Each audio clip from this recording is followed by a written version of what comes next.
Alas, poor Yorick. I knew him, Horatio, a fellow of infinite jest, of most excellent fancy. Welcome to Metro Home Theater Tech Tips and Shakespeare Theater. In the park. I'm Brent. I'm Adam. And today, what do we got, Adam? Well, today is an episode on to motion or not to motion. And so that is what kind of instigated the whole Shakespearean beginning for today's episode. So, what we're going to be talking about, of course... So you're not just a ham? Well, yes, I am. Okay. Quite a bit, actually. Not as much as you, of course, but with all of that to say... Well, you know. All that to say... Wow, you just... Well, we're just going right through that anyways. But today we're going to be talking about NVRs and DVRs and how to get them set up in the best possible way so that they are set up correctly. Now, of course, we're using our Spyclops NVRs and DVRs as the basis for our discussion today, but these are concepts that go across the board when you are dealing with just about any NVR or DVR out there. We're also going to kind of talk about the differences between a true surveillance system versus something that is cloud-based or something that is, you know, a doorbell or something else. Like what the major resellers online provide. Right. And so while both have their places, they can have a little bit of an overlap between their capabilities and what they do. Which is something you and I do on our jobs. Exactly. But this is something that we're going to go into with detail today about where that overlap is and where there isn't an overlap, and you really need to be mindful of each type of device going on there. So, rock on. Without further ado, we'll go ahead and dive in and see what's going on. So, what I've got going on today, we have our NVR and DVR set up back here. I've also got it set up to where I'm going to put it on the screen for us today. And the first thing that I'd like to do is actually kind of dive in. I keep saying dive in. Go in and actually take a look at the different parts that really make a difference for when you're setting up a system like this. Cool? Okay, let's start with the hardware. What are you going to be using? Today, we are using an 8-channel NVR. It's from our Spyclops series of NVRs. It's a PoE system, so it's a standalone piece. It's the Spy-NVR 8 PoE. This is the no drive unit, but we have a drive in there for testing purposes for that. So it's the ND version of that. Okay, real quick, for the beginners, what is the difference between an NVR and a DVR? So it actually goes even further than that. We have NVRs, DVRs, and XVRs now. And so the difference is, of course, with a DVR, that's a digital video recorder, which is what we are used to using in an analog-based system. Old school days with coax. Exactly. It's also what you would call the system that's recording the channels when you're watching TV. That's what they call a DVR.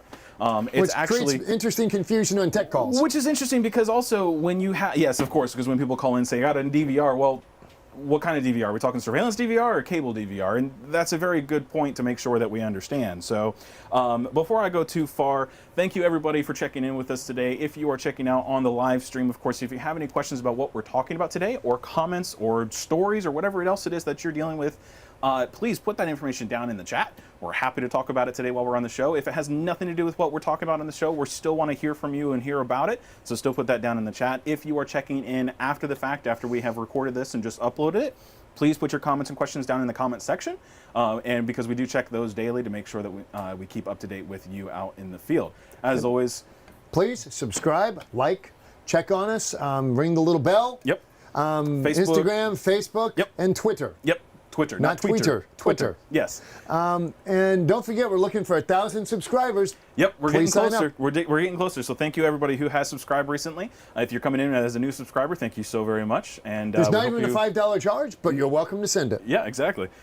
So from there, we'll go ahead and go into the DVR or the NVR that we have here. Oh, pardon me. We'll what's go back an to XVR? explaining. Yes. So DVR. We talked about a DVR. Now a DVR, of course, is really just a digital video recorder. Now, the DVR, when you talk about DVR with cable box, is actually kind of interesting because that's more of an NVR than it is a DVR. Because it's a network-based video recording device. Exactly. Now, an NVR, of course, is a networked video recorder because we're using IP cameras with that instead of analog cameras.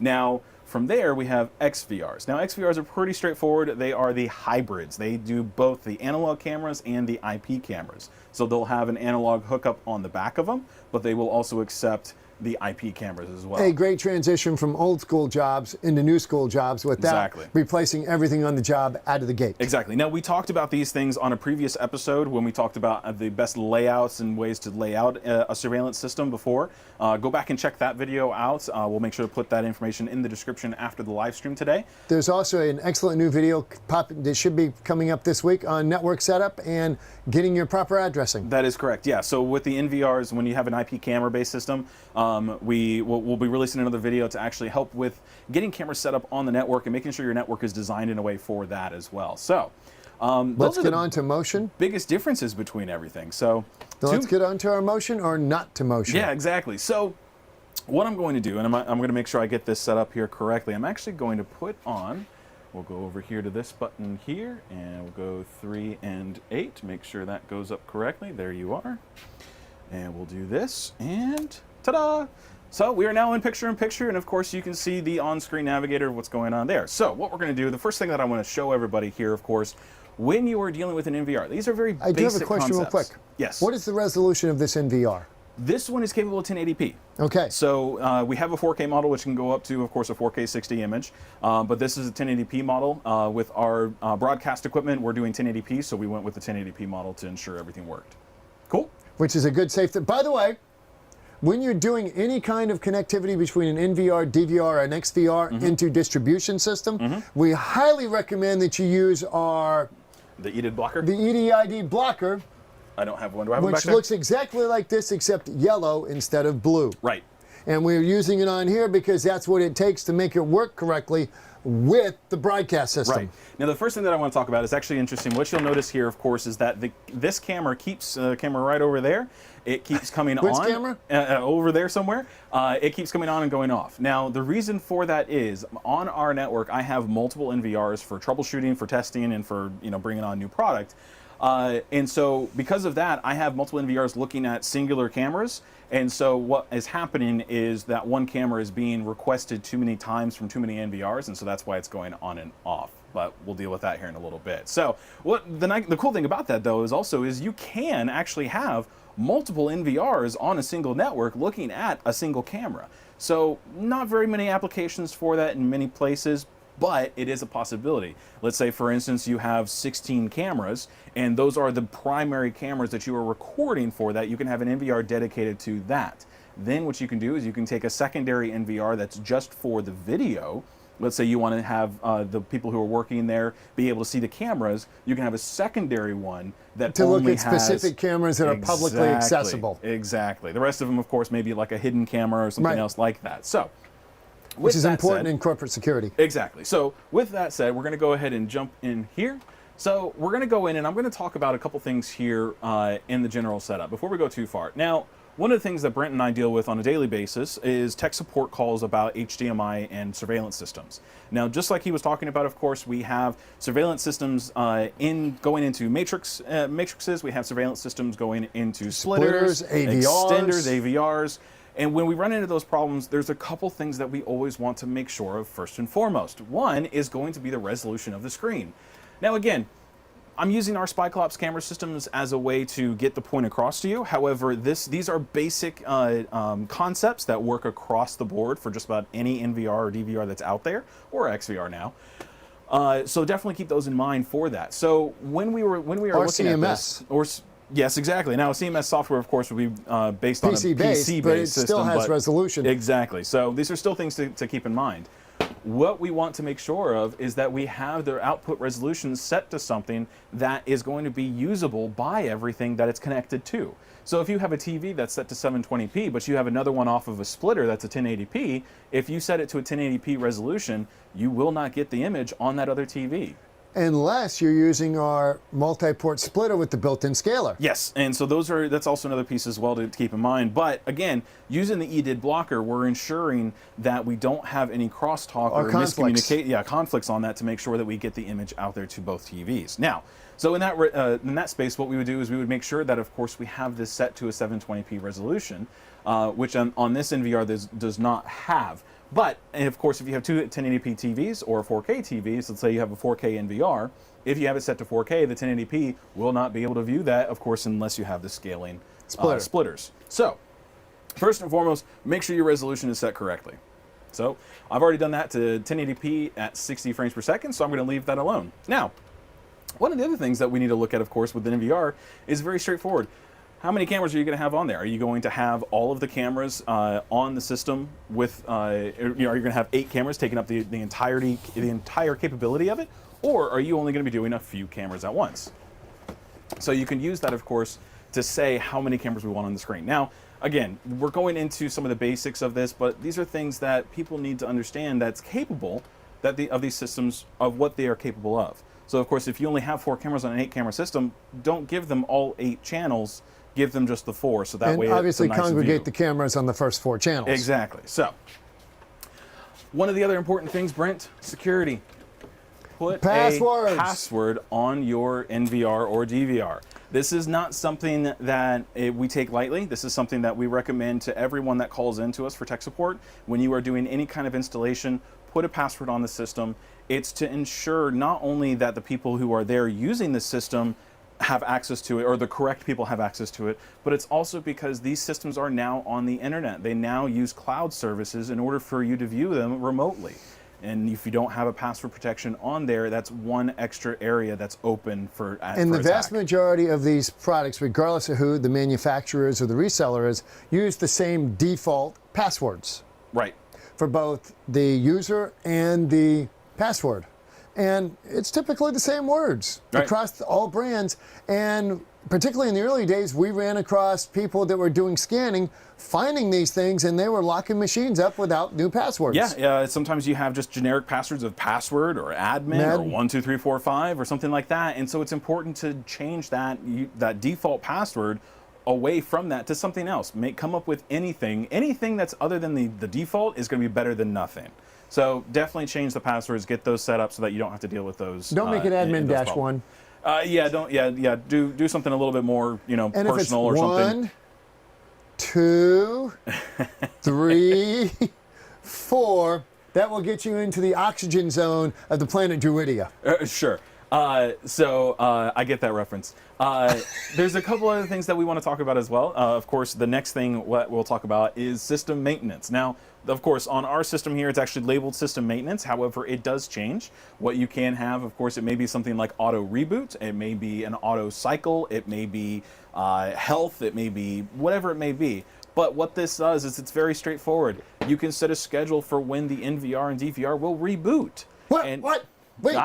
Reboot early? Reboot often? So it's actually, here's the thing. These are computers. This is more of a computer than anything else that you have in the system because this is actually a Linux-based operating system on most of the NVRs and DVRs that are out there in the wild that you are going to deal with. So more than anything else, this is a computer and it does have problems. While yes, it is meant to stay up on and running as long as possible, this is still something that you want to make sure this is a good thing to do. This is a tech tip. This is, out of all the tech tips that we have, rebooting the equipment is probably up there as the best option. Which is why we end every episode with reboot early, reboot often. Exactly. So make sure you have something like that set up. Now, of course, these come out of the box with every Monday. They will do a reset on it. You can go in here and change that to be whatever you want it to be. We recommend at least once a month, at least once every 3 weeks or 2 weeks to go in there and have that do a reboot. So it really depends on your application, what you're watching, and when you're watching it. So, Brent, when you go to do an installation, what is the first thing that you do after getting everything hardwired in and everything's good to go there? Call you.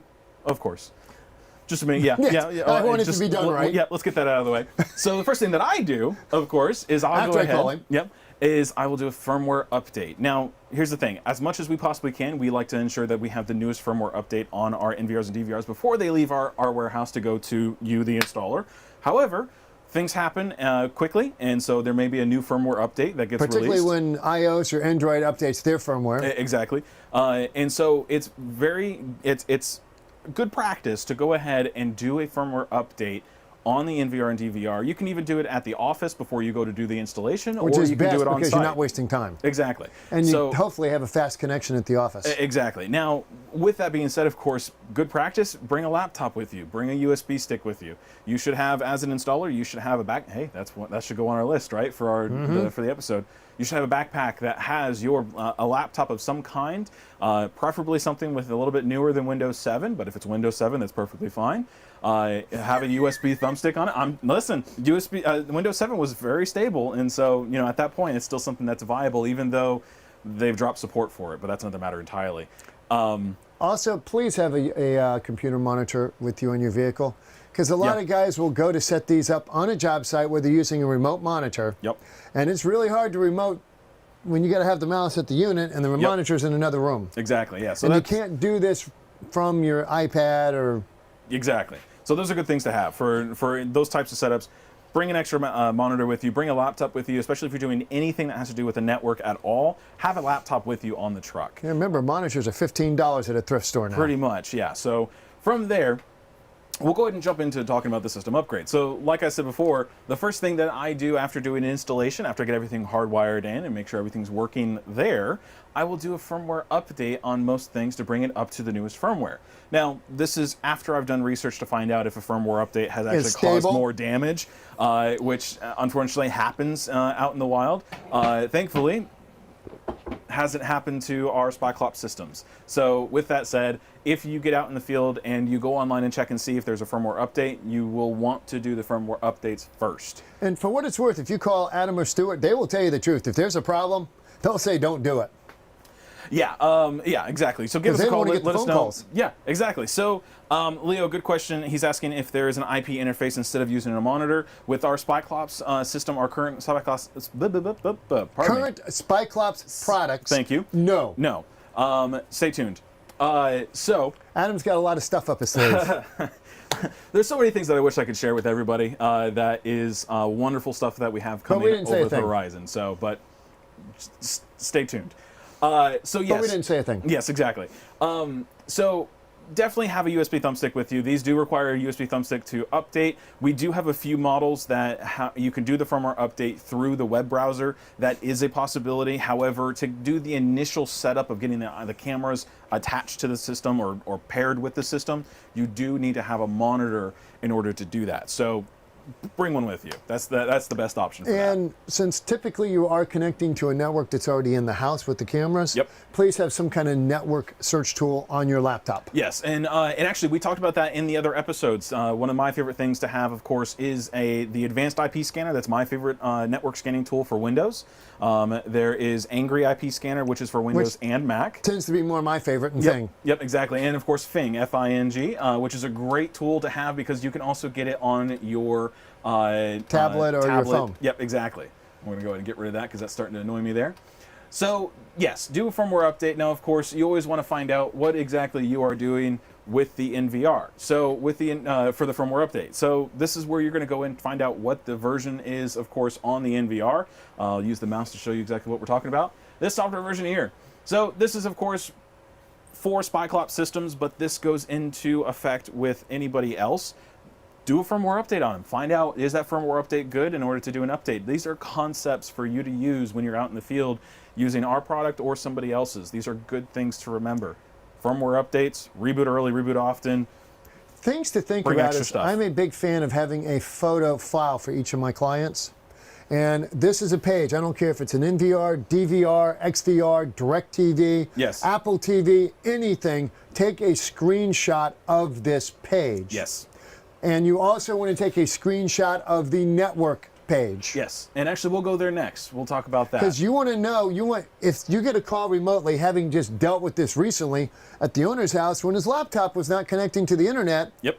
Because it had, on its own, changed its IP address. Exactly. So these are things that you really want to hold on to. These are good record-keeping items, like Brent said. Nowadays, it's very easy to keep those records because most everything, if you take a picture with your phone, it's usually backed up to some kind of cloud. If you're not set up on a cloud backup of some kind with your phone when you're taking pictures, do it. You will thank yourself in the future. And set up files. Yeah, keep everything kind of set aside, or put you can put like a tag with that person for that photo. It is the little things that make your life easier. Yes, it is. So when you're talking about the network, one of the things that we need to pay attention to, now before on the system admin page, you had the firmware version, you had the model number, you had the other pieces like that, but on the network page, this is probably one of the higher ones that I would say, take a picture of this page. This is where your IP address is going to be, this is where your device ID is going to be. If you use some kind of P2P service or cloud-based service, you'll want that. This is things that you can have saved, set aside, so that when a client calls you up at 4 p.m. on a Friday saying, hey, I got a new phone and I want to get my cameras hooked up to it, you can do that over the phone. You don't have to make a special trip just to get them set up with the cameras. So good thing to have, save that. And in fact, I would even recommend sharing it to the client. That way they also have a copy of it as well. So good things to have. Now, with the... Very important line. Yeah, the device ID. Yes, exactly. So with that in mind, some of the other things that we need to talk about, and honestly, we had an episode a while back with Claire, who was a great... Setting up the network, guys. Setting up the network. It was a great episode. We really thank him for coming on the episode with us that day. But I really think that we should do another one. Do you guys think that we should do another networking episode where we specifically talk about how to set up networks, whether it be for a surveillance system or if we're setting up a control system or anything else like that? Let us know in the chat. Let us know in the comments if that's a good option for us to bring on as an obviously, episode. we're not going to get brand specific. Right. But there's a lot to know. We learn every day. Well, exactly. And out of everything, a network is the most ubiquitous across the board. Interesting choice of words. I know, words. right? Yeah, right? We have our own history there. It's the most uniform across brands, because if they all need to talk on the same network in order for everybody to operate correctly, or right? should. Yeah, exactly. They should. So let's talk about something that used to be the best way to handle notifications and has now unfortunately changed. Emails. So you and I deal on a daily basis with emails. We are constantly emailing back and forth, either with us or with another particularly with person, social clients. distancing. Yeah, we rarely exactly. are in the same place anymore. Yeah, exactly. Honestly, this is probably the closest that we get to anybody at this point on video. So we do have our masks. yes, we do. So with that said, everybody stay safe out there. With that said, email is changing. So a lot of the clients and servers out there like Gmail, Yahoo, Hotmail, MSN, all these other services are beginning to shut down the capabilities to allow you to use an email client on something like an NVR or DVR. So it can become a little cumbersome when you're trying to get an email client set up. Honestly, my recommendation, move past the email. Let's go ahead and get into push notifications and getting things set up that way. Now, real quick, while we're on emails, one of the things that, again, because Adam and I go out and do jobs, is we set up an automation email account for each job. Yes. We do this because it's not on the homeowner's name, it's not on our name, it's for the job site. Let's say Adam Automation, and we generally put the year that the job starts. Right. At Gmail or Yahoo or whatever, and then create a password just so everything we put on that system that sits on it within our domain gets the same data. That way it's a whole lot easier to track and follow updates because it all goes to a box. I would still set that box up corporately for you. Yep. So that you can get any updates that the manufacturer share with you or anything else. But having it all on an email that's separate from the house, separate from the customer, separate from your work email, yes, allows you to control it a lot better and maintain it. And that's one of those things that when you are doing the installations for, everything's going internet based. You have the IoT devices, you have network devices for control, you have streaming services and everything else. It's good to have, like Brent said, an email that's dedicated for that project, because if you have something set up and the client doesn't really care to have it on their email, or you don't really want to carry it on your email inside of your domain, if you set up a Gmail or Yahoo or something like that, that's good because it's common ground. It's something that you can share. It also gives you a great way to set up a Dropbox account or something like that. Right. With that same information. Exactly. And then from there, all these pictures that you're taking of your setup process and everything else that you have going on. That's a great tech tip. You can put it up on that shared folder so that they can have it, you can have it, and let's be honest, if they move on to another dealer, another whatever, they also still have access to it, so the new dealer knows what they have going on. So that's your call. Yeah, that's your call. That's another thing entirely. I like to be as helpful as possible for everybody else, but we'll go from there. So when it comes to the email, there's a lot of information. Now, one thing to set aside with this also, let's talk a little bit more about this. With the email setup, when you are looking at this, what you are creating is the same thing as if you were to take your phone and set up an email, your email address on your phone. Basically, the NVR is your phone at that point. It wants to send and receive emails on your behalf for that account. So when you go in here and you are setting up the username and password, the SMTP server, all these different things, the sender and sendee, of course, you are putting in your information for your email address that you are sending from. You're not setting up the email address that they are going to send it to, but you are, but you're going to set that up afterwards. So the email address that you're sending from, which you can send to yourself in every email client that's out there. So what you will do, of course, you will set up your username for yourself. Now, of course, we'll set up the enable button here if I can click it. And so you can type in your email address and get everything set up there at me.com. Now, Adam, on these NVRs, DVRs from us, can you plug a keyboard into them? No. Okay, so it's strictly mouse driven. Correct. So with these here, you do have to use a mouse with it, and as you can see, it can be a little difficult with that, but it's definitely worth it to take a little bit extra time to get it on to get it set up. Username is adam@me.com? Well, let's go with that. So in many cases, it will depend on the service that you're using. With Gmail, it's that you'll use your username is your email address. With other services, it may be different. You'll have to find out it's per service setup. Yeah, exactly. So it depends on the carrier of the email of how they have it set up. So if it's Gmail, they want you to use your email address as the username.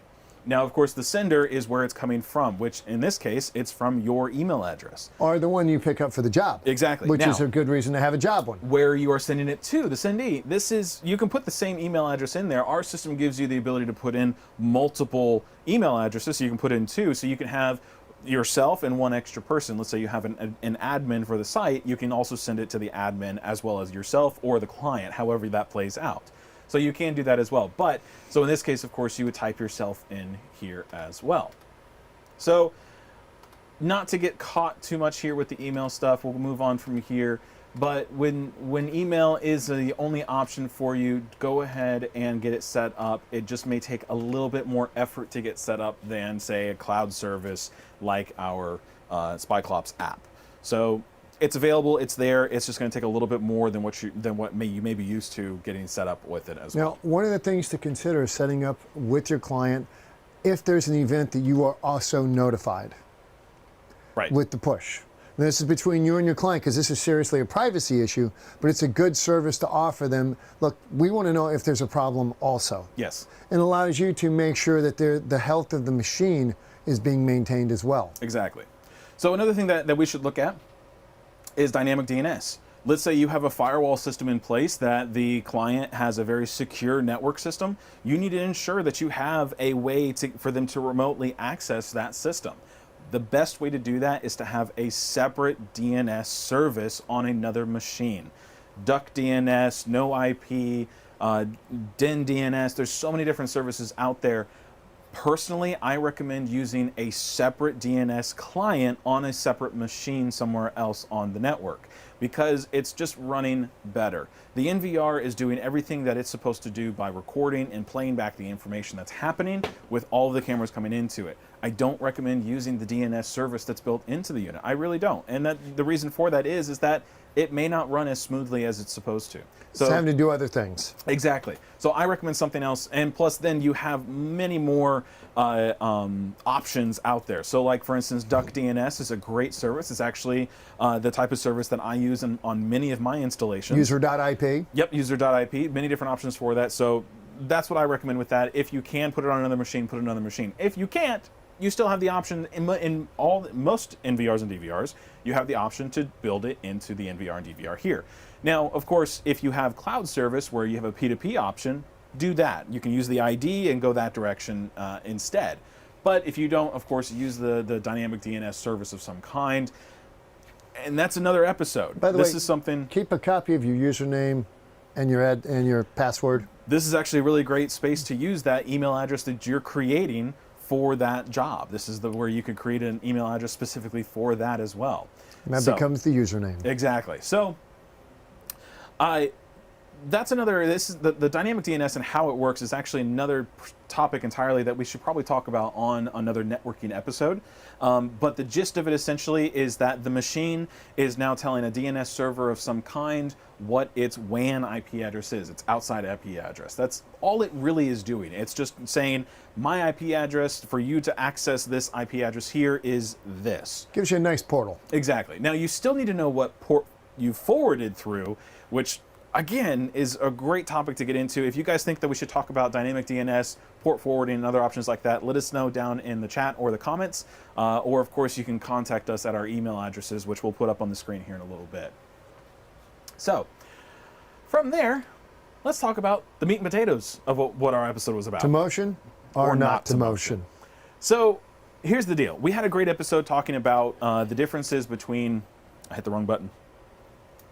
The differences between, or how to maximize your storage capabilities on your NVR and DVR. And the best way that you can do that is through the record settings. So you can go in here and you can actually say, I don't want it to record 24 hours a day. I only want it to record when there is motion. And this is usually where you're going to do that. Of course, this screen will vary from manufacturer to manufacturer. Or firmware to firmware. Or firmware to firmware. Even within our own systems. This is actually in a quote-unquote older firmware on this system here. And so this is an older style. You may see something like a grid that goes all the way across. So these are things to keep in mind when you are doing your installations. It's very important to know when the cameras are going to be recording. In most cases, when you set up a new NVR, especially with our Spyclops systems, out of the box, it's recording 24 hours a day. Now, also very important here, make sure you set the clock on the NVR/DVR/XMR. Yes, because, XVR, yep. XVR, because if you do not, this will never engage. Well, we've taken a number of those tech calls. Either that or it'll engage at the wrong time. It'll say, oh, it's 1 o'clock in the morning, but when you go back and look at the recording, it's sunny outside. Or the wrong date. Exactly. So it is very important. The clock is very critical to set up. Yes. Now, again, like we were talking about before, the different capabilities of an NVR or DVR, when you're trying to maximize your storage, this is where you will go to set up your bit rate, set up your frame rate, pardon me, bit rate isn't really what you're going to be messing with, but your frame rate in order to maximize your storage. So let's say you want it to record 24 hours a day. Let's use one camera as an example. I want that one camera to record 24 hours a day, and I want to get as much storage as I possibly can. Well, again, I can maximize the capability of my storage by lowering the frame rate. So I may not need a full 30 frames per second all the way across that one camera. So instead I can go ahead and knock it down to a 15 frames per second or even lower than that. 10. Yep, go down to 10. So at that point, if we go from a 30 frames per second down to a 10, we are a third of the storage requirements of that camera without touching the quality of the image. So yeah, you definitely have ways of ensuring that you have the best recording capabilities, and that's really where you're going to do that here. So when you're dealing with a Spyclops system, this is what it looks like. If you're dealing with somebody else, that you will find something that looks similar to this in that system.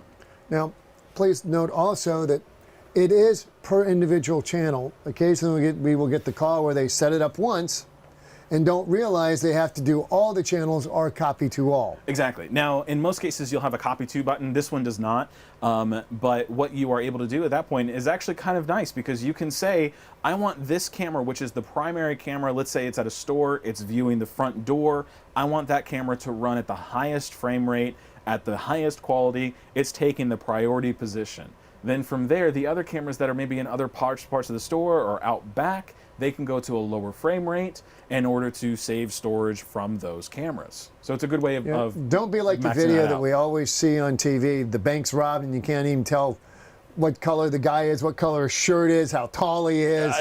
Does he walk with a limp or something else? It's always embarrassing to see those videos. Yes.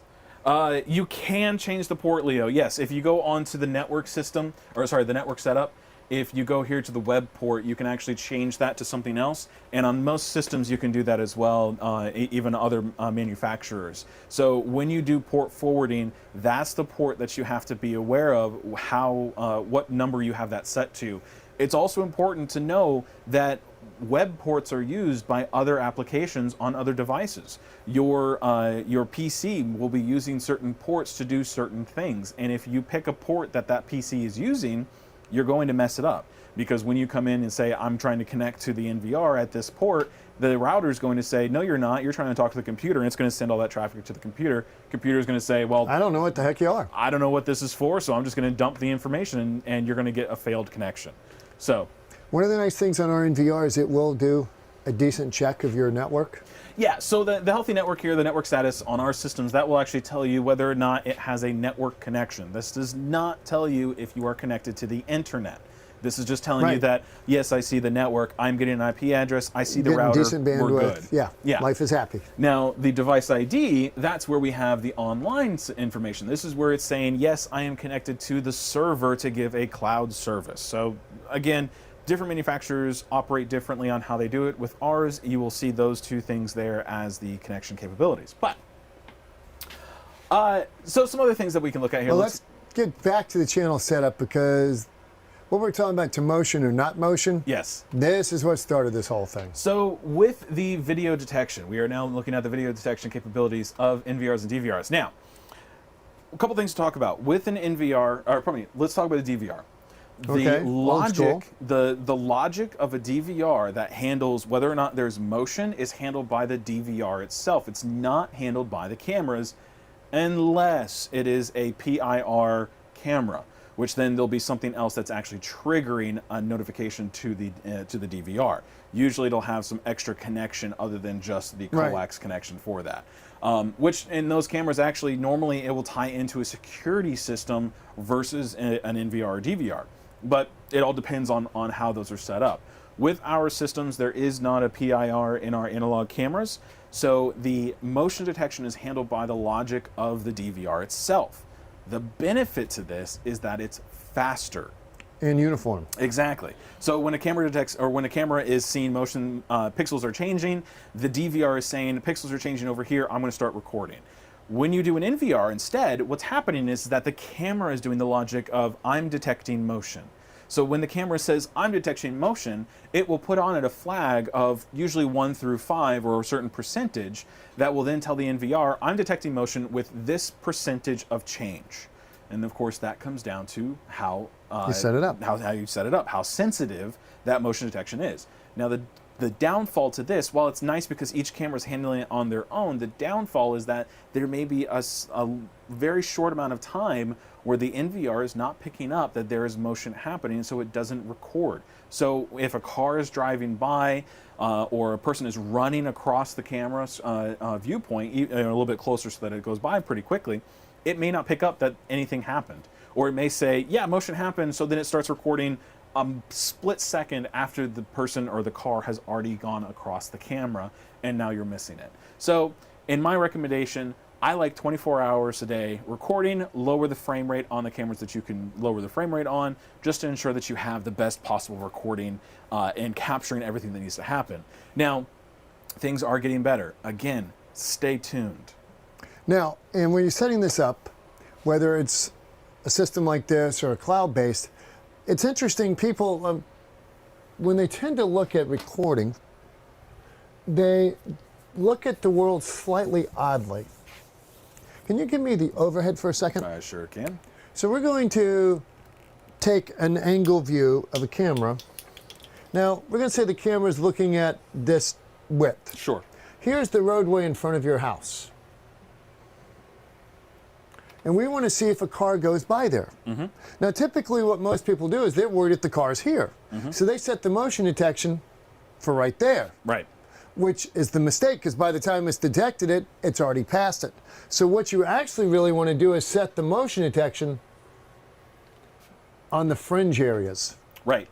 So that it starts it. So by the time it gets fully into view, you're already into record mode on any of these. Right. It's right here. Thank you. Now, what's interesting with this also, one thing to keep in mind with that is if you take the extra step, I'm going to get rid of that there. If you take the extra step, and with our NVRs and DVRs, you actually have the capability of covering an entire area where you want it to detect motion. That's our area edit screen. Which is awesome. Yes, it is. So with the area edit screen, the nice thing about that is we have the capability, let's see, I want to go over here to 4.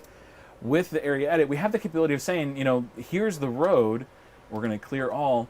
The road starts over here and it goes all the way across. So now I don't have to say only one small area start recording, I can say the entire road I want it to record if there's motion on those areas. And the really nice thing about motion area is when you look at a lot of the cloud-based stuff, generally you can cover an area. They give you 8 points. Yes. You know, you move this stuff around to try to get it. Here, you can pick any one of those squares to be a motion sensor. Right. And the other ones, if there's no traffic, don't waste the time or the processing power on it. Right, exactly. And what's nice about that also is that if you can kind of fine tune it. Let's say you have a tree in a certain area, that you can actually block out that entire tree from any motion happening in that area, so where it's not going to start recording in that area. These are things that, again, as a surveillance technician, as somebody who's going out and doing installation on these are good things to keep in mind. When you go to install a system, truthfully, you should not set it up and then walk away. You should set it up, go through all of these settings, fine-tune everything to the point where you're at a good starting point, and it will take about a week, and you should go back and check it one more time to see if the client says they want something changed. This is not something for me that is a set up and walk away. This is something that should be set up and fine-tuned like a nice car. And it will change, just like lighting control. Yes, it will. So we're getting close to our time running out, so I'm going to go back here real quick. One of the things that I do want to talk about... Quick, talk about the channel and the copy to on that. So the nice thing about our system here, of course, is if I make a change to one of these channels, I can copy to the rest of the channels. And you should see a feature like this on many other NVRs and DVRs, depending on the manufacturer. These are things that you should keep in mind with that. So, the different ways to get notifications and the importance of how soon do you need the notification. So with any type of cloud-based service, especially when it comes to a push notification, the time that it takes for the information to leave the NVR or DVR, go up to the cloud, get processed in the cloud, go from there to the push server, which is for the notifications, get processed there to find your device where it needs to go to, and then finally get to your device. Hopefully your device has a decent connection at that point, whether it be cellular or Wi-Fi, and then ding, you get a notification. The amount of time that takes that to happen, you should not be using push notifications for the announcement that somebody has walked through the front door of a store. You should only be using push notifications in a way to say there is a raccoon that walked across the backyard, or there's a raccoon that's outside getting ready to jump in the trash can. Because the amount of time it's going to take for that raccoon to jump in the trash can is a little bit longer than it's going to take for somebody to walk through the front door to where you need to go and check and see, make sure that everybody's taken care of in the front of the store. So it's just as we have learned sadly with Alexa, sometimes she answers instantly. Sometimes she doesn't. Yeah, it's certain and integrations. It's all about the internet. Yep, exactly. So if there's a lot of traffic in your area for the internet service, and for the time that it takes for it to get there, really and truthfully, push notifications should not be used in that avenue. So, from there, I don't have a PTZ camera set up at the moment, but I do want to talk about PTZ cameras. So, last topic that we'll talk about today is PTZ setup and how it's going to work for you. Now, when you have a PTZ camera in an application, remember that the PTZ camera, while it's great because you can go on there and you can move the camera to look at certain areas, if that camera is not pointed in the correct direction, we'll switch back over here for this. If that camera is not pointed at something happening and it's recording, if you go back and look at the recording for that camera, you can't do the PTZ controls to zoom it around to something that it's not pointed at. It's where the lens is. It's where the lens is pointing. So now, unless of course you have a 360-degree camera, which again, stay tuned. Which is not a camera, it's a lot of cameras in one housing. Well, or it's going to have a fisheye of some kind. But in those applications, those types of cameras, yes, you can, but usually they're seen on the screen of an NVR as multiple cameras. It usually breaks them out. But again, with the PTZ camera, when you are setting it up, it's good to have it on a tour of some kind where it's moving from one location to another all automatically. However, just be aware that if you have it going too far, or if you have it zooming all the way out in a certain area, the amount of time that it takes for that camera to move over to that area, zoom in and look at something may be happening over here. So you may want to get a detailed information on that, but maybe have an extra camera that's capturing the broad sense of what's happening over here. That way, at least you have something capturing that area. we're getting into some pretty deep and pretty there's advanced a lot more systems, to discuss. and there's a lot more to discuss with this. So if you all have any comments, any questions, or any ideas for what we should talk about next when it comes to NVRs, DVRs, or surveillance systems, or if you think that we should talk about networking or port forwarding or all the other pieces that are involved with that, let us know in the chat, let us know in the comments down below. And of course, you can reach us at adamr@metrohometheater.com. My phone number, of course, here, the best number you can reach me at is 386-492-8584. And I'm actually going to put that here on the screen for us really quick.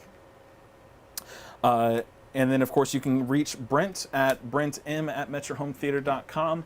Or you can contact him on his phone at 866-839-9187, extension 2203. That's right. So, with that said, everybody, I think that kind of covers as much as I possibly could in the amount of time that we had allotted for us today. There's a lot more to go over. If you have questions, feel free to reach out to us. If you have different things that you have as well for different ways of doing things, let us know. We like to hear and share from your you. ideas. Yeah, exactly. Share your ideas for what's going on with that. We love to hear about it from that. So, everybody, Reboot again, early. Reboot early, reboot often. Label your wires. Label your wires. And there was one more thing, and I know there was one more thing, and I can't remember what it is, but we'll go with that. So I'm Brent. I'm Adam. Have a great week. Guys, we'll see you later. And a happy 4th. And a happy 4th. That's right. We are not here on Friday. We're not here on Friday. No. And actually, next Wednesday, we will be doing a pre-recorded episode for next Wednesday. I'm going through training. Yes, you are. I'm getting me some education. The old dogs learn new tricks, I guess. And it ain't going to be easy.